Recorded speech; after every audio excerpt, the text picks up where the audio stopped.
अब जिंदगी एक ही है और दिक्कत है कि उसी में प्रयोग करने हैं, उसी को जीना है। अस्तित्ववाद कहता है कि अपने जीवन के फैसले खुद करो। आप जो भी फैसला करेंगे उसके हिसाब से आपकी जिंदगी प्रभावित होकर रहेगी और अच्छा खासा असर पड़ जाएगा। और जब आप प्रयोग करेंगे यानी कि निर्णय करेंगे तो हर निर्णय में गलत होने का खतरा तो है ही।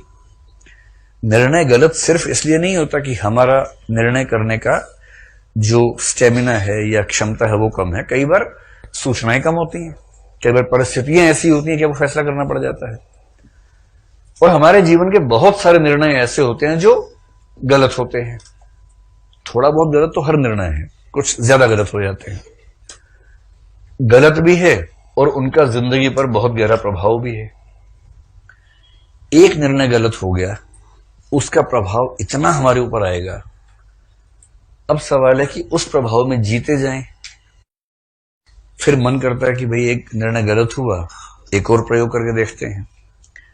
पर दूसरा प्रयोग करेंगे तो भी यह संभावना हमेशा कम से कम आधी है कि यह भी गलत हो सकता है। कितनी गलतियां करके जीवन बेहतर होगा इसका भरोसा नहीं, और जीवन है छोटा सा। तो इस कहानी की केंद्रीय समस्या क्या है? जिंदगी एक ही है, उसी में प्रयोग करने हैं और उसी को जीना है। प्रयोग गलत हो सकते हैं तो उनको झेलना है, फिर से प्रयोग करने की हिम्मत जुटानी है। और यह खतरा हमेशा है कि फिर से किया गया प्रयोग भी गलत हो सकता है। और अंत में हाथ आएगी केवल एक चीज, अधूरापन, कि जिंदगी वैसी नहीं है जैसी होनी चाहिए थी, जैसी मैं चाहता था कि जीऊं। और वैसी दुनिया में किसी की भी नहीं है। किसी की भी जिंदगी वैसी नहीं है जैसी वो चाहता है। सार्थक भाषा में कहूं तो व्यक्ति चाहता है कि कोई अभाव ना हो, कोई कमी ना हो। मैं आर्थिक बात नहीं कर रहा हूं, सम्मान की, धन की, संतोष की, हर चीज की कमी की बात कर रहे हैं।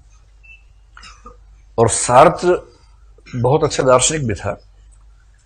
उसने एक सिद्धांत लिया, ब्रेंटानो नाम का एक दार्शनिक था। उसका एक कंसेप्ट है इंटेंशनल थियरी ऑफ कॉन्शियसनेस,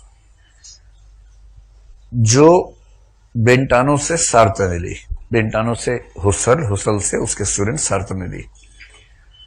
और सार्त्र कह रहे हैं कि सारी दिक्कत के जड़ में यह है, हमारी चेतना की संरचना ही ऐसी है, जीवन में जो कमी है वो बहुत बड़ी होकर दिखती है और जो है वो नजर नहीं आता है। वही मिल गया सो मिट्टी है, खो गया वो सोना है। इस बात को सार्त्र ने कहा कि हमारी चेतना में ही अभाव की चेतना गुथी हुई है। इसलिए आप कुछ भी कर लेंगे आपको अभाव नजर आएंगे ही आएंगे। अंतर सिर्फ इस बात का कि किसी व्यक्ति को अभाव इस चीज का है तो किसी को अभाव उस चीज का है। कोई ऐसा नहीं है जिसको कोई अभाव नहीं है, और यदि है तो व्यक्ति नहीं वस्तु है, क्योंकि उसने मनुष्य होना सीखा ही नहीं है। इसलिए इस अधूरेपन से लड़ते लड़ते इस अधूरेपन को कम करते जाने का प्रयोग ही जिंदगी है, और खत्म कभी नहीं होता है। इसे समझदार व्यक्ति इस अधूरेपन को एक समय के बाद जीने लगता है कि अधूरा हूं लेकिन खुश हूं, क्योंकि पूरा कोई हो नहीं सकता है तो मैं कैसे हो जाऊंगा।